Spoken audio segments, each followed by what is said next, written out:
wanted to put this in the beginning of the video here, but BlackHawk is such a storied brand, more than a century, and snap-on interchangeable sockets actually literally is owed to BlackHawk, because American Grinder started the BlackHawk tool company, copying Walden's hand tool lineup and going through a bunch of lawsuits over that. But the former, in like 1919 or 1920, the former BlackHawk hand tools division manager for American Grinder quit and with somebody else founded the Snap-on tool company. So quite literally, the Snap-on founder's experience was gained through BlackHawk's interchangeable sockets, and they are credited in some circles with actually being the first manufacturer of proper interchangeable sockets that we know of today. And now that Proto has decided, after changing hands a bunch of times, including through New Britain, Proto bought them, I think sometime in the 80s, and now has discontinued them. BlackHawk isn't mentioned on their website. MSC only has old part numbers for them, so it's whatever is the old stock, and it's just being a silent sunset, kind of like Armstrong tools. Catus Maximus here. I was initially going to do a little comparison of these large inch drive BlackHawk sockets versus a Williams I picked up recently, but when I was researching these, I just couldn't find anything about the part numbers. These are, I believe, the last generation of BlackHawk branded large socketry. And part of my sadness is not just being able to find these part numbers, but Proto has removed all mention of BlackHawk from their website.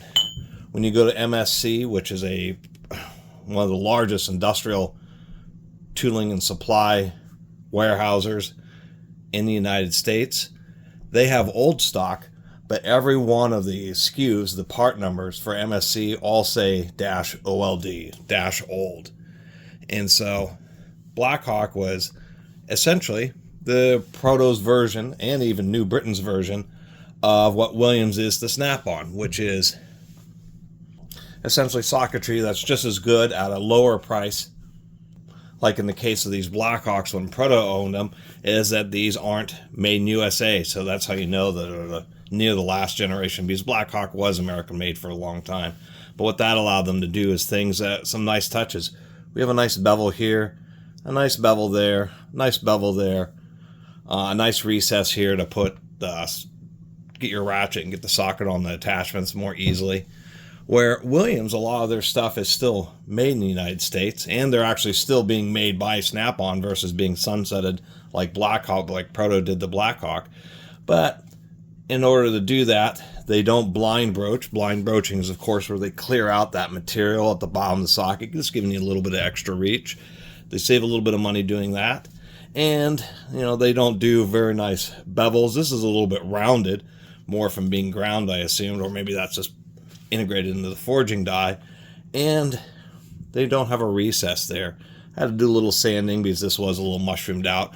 I used large sockets, occasionally for actually turning fasteners. If you ever want to take apart a bottle jack, you actually need some big sockets, as well as odd type lock nuts and flange nuts and that type of thing. But I'm often pressing on and off bearings and bushings, and it's just nice to have a good pair of nice strong cups, essentially press cups, to use for that purpose. I couldn't have it wobbling around. Anyway, I digress.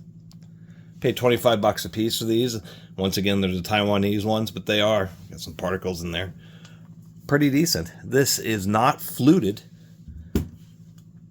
And even to this day, I think maybe Right Tools inch drive socketry is now fluted, but for a long time, well after flank drive and fluted sockets were just the standard from 1/4 inch through, 1/2 inch and even 3/4 inch, just a lower sales volume of inch drive, plus the massive forging presses that you need to run it, plus the big expensive dies you need to forge and broach them. They just didn't update them to have flank drive or have fluted drive due to the expense and the return on investment. So for a long time, tool manufacturers would all have surface drives smaller socketry, but they're big socketry. Still is pretty traditional, and that's what makes it a little bit difficult to properly date this. Chrome plating on the outside is pretty good, but they didn't, with a lot of chrome plating, it's actually, they coat it in a base layer and then a second layer, which is actually the chrome plating.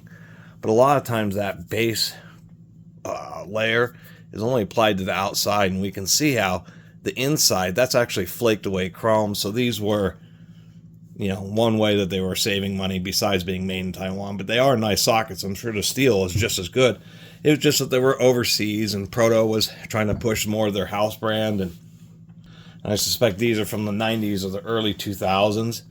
But it's just sad to see them, they haven't officially said that BlackHawk is out of business, but there just is, you search on Google and you'll see BlackHawk by Proto, but Proto's website, and once again, in so many places, it's just not available anymore.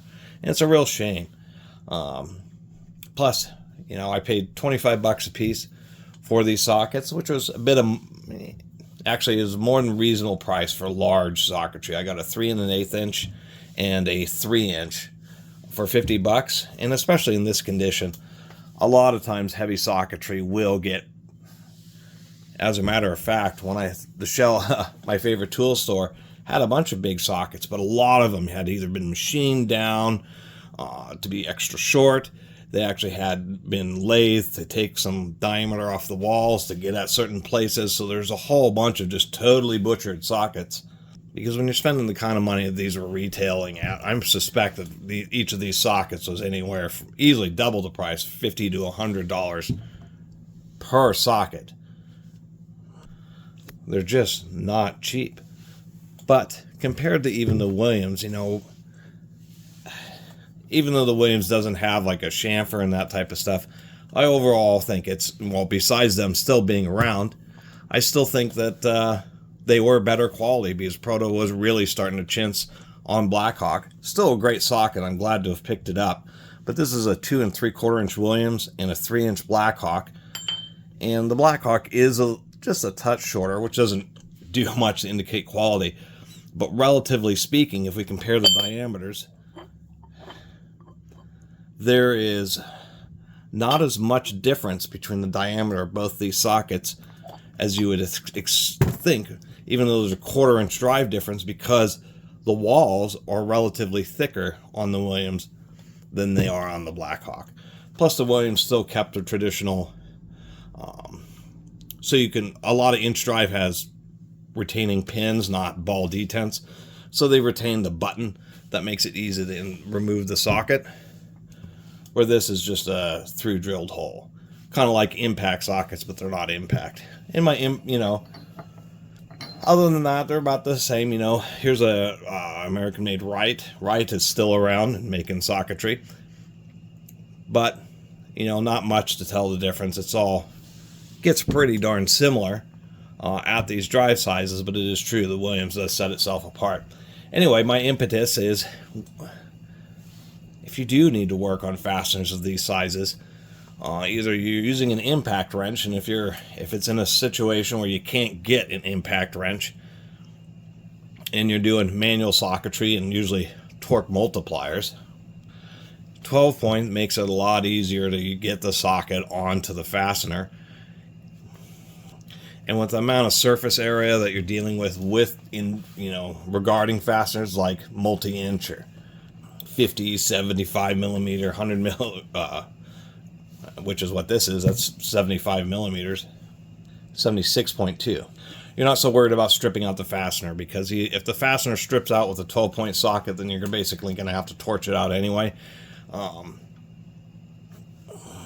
Just because once you get up to these sizes, it's just the amount of forces that are involved. I mean, these are the type of things where these sockets would not even be used with well, they would be used with impacts, and they would be used with hydraulic power wrenches and hydraulic torque wrenches and serious industrial stuff. But still, just having the 12 points makes it easier to get onto a fastener. You do get a little bit thinner walls. So I have some impact sockets, 6-point Armstrong, and then I have a older school Proto. This is the 3 1/8, and we can see this is actually quite a bit shorter than this old school Proto here. This Proto was made back in the era where they just threw steel at their sockets. This thing probably weighs 10 pounds. But that was the deal. It was just essentially set building, and allows me to have some chrome sockets to go along with the impacts, which are great. But when you have a blind broach socket like this, even though it's a shorter socket, I'm still getting better reach than technically something like this. Even though whatever, maybe you're working on whatever threads are sticking out, still can pass through that middle portion there. And I'm kind of just blabbing in this video, not even talking about the history. So the true history about BlackHawk, once you really get into tools, is that they were one of the big foundational companies who just ended up in the 50s and 60s getting sold to New Britain. There are accusations of theft of intellectual property from Stevens Walden, hand tool company. Just sometime in the 1930s or 40s, they had sprayed clutch or gearless ratchets. Just a really storied tool company, and it's just kind of sad once again to see it. A lot of those old brands are going away. It's not just New Britain, but more recently we had Armstrong get sunsetted, BlackHawk's getting sunsetted. So this is kind of my nostalgia video. Anyway, thanks for watching.